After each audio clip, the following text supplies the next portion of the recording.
everybody, and welcome back to the Discerning Otaku. It's been a little bit since my last video. The holidays, they take some time out of my normal schedule, visiting family, so on and so forth. So whatever holiday you do or don't celebrate, I hope you've had a wonderful time, a good time. I know the cold weather can compound some depression and anxiety issues, so if you're suffering from that, I truly do wish you the best, as I myself have also been dealing with that lately.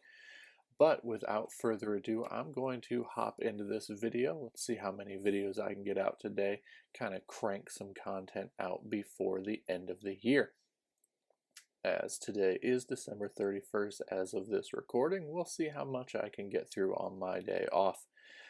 So without further ado, I'm just going to jump right into this one. This one's probably going to be a relatively short review, as I know most people who are going to check this out probably have already, but for any who haven't, I'm going to go ahead and give my thoughts on Pokemon Concierge. Now, I didn't know what to think about this. I've been seeing advertisements since it was announced quite some time ago. But with my time off this weekend, I decided to hop right in and binge all of it yesterday. Now, when I say binge, there are only 4 episodes. Most of them are between 12 and 15 minutes long, so it is a pretty quick watch. Now, with that being said, I absolutely adored it. I thought it was incredibly cute. It was very lighthearted. I think it was something that was very much needed in this cold time of the year. When the days are very short and it gets dark very early, you kind of want something warm and happy to kind of stave off that cold. And I think Pokemon Concierge does a very, very good job of that. Main basic premise is a girl, I believe her name is Haru, who is pretty much plagued with bad luck as an adult who seems to think that she has to act like an adult and is very anxious about it. Gets a new job at a Pokemon resort where she goes and meets the entire staff to learn about her new job. And I feel that the show is a nice way of saying, how do I put this, that it's okay to have fun in life, or it's okay to strive towards something as long as it means something to you. The 4-episode premise is basically just her trying to find her place at the Pokemon Resort and find what makes her happy, as the owner constantly pushes her towards doing that instead of having a laid out set of rules as most adults are used to. As an adult, we're constantly told, here's your task, here's how you do it, this is how it's done, you need to do this properly, you need to do this correct, you need to follow these procedures, and it can get a little grating at times, taking a lot of autonomy out of ourselves and basically making everything a cut and dry, monotonous task.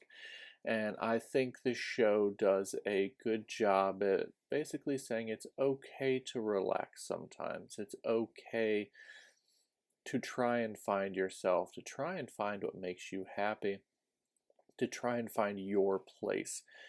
And I think that's important in this day and age where more emphasis is being put on how productive you can be. We're never productive enough, even though statistics have shown we are hundreds of times more productive than we used to be.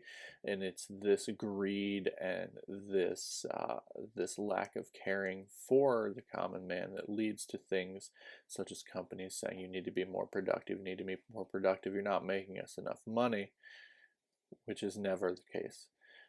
So I think the show is a nice lighthearted take on that, as something that is just having a good message. It's something that was very pleasant. It was wonderful to look at, being full stop motion animated. Everything had very unique textures. The stop motion was beautifully done. It was some of the best stop motion I've ever seen. And the textures on all the individual Pokemon, the characters, the environment were all immaculately done. It was honestly a pleasure to watch it due to all of that. My only takeaway that would be negative. It said it was so short. Like I said, most of the episodes were between 12 and 15 minutes long. The credit scenes were incredibly long, so that cut into a lot of the episode's run times. But I also know how long stop motion takes to make. It's an incredibly hands-on, intricate process. So the fact that they put out 4 episodes at all was still pretty good. Um, but yeah, I think that's all I really have to say about the show. Like I said, this is going to be a fairly short review. Most people who've wanted to watch this already have. This video is basically just to give you my thoughts, and if you were on the fence about checking it out. But I think it's worth about an hour that it'll take you to watch through all 4 episodes. I think it's something that if you've got kids, you can watch it with them. If you're a big adult who's also a big adult, a big child, it's something that you can get into. And if you're having any worries in your life about being productive enough or not being at the right place in your life, I think this might be a little pick-me-up boost for you. I know it was for me. You know, I have a lot of those anxiety issues and things like that, and after watching it, I felt at least a little bit better about my place in life. Not terribly better, but a little bit better. So, without further ado, I'm going to go ahead and end this video the way that I always do, and that is read more manga, watch more anime. Guys, have a good one.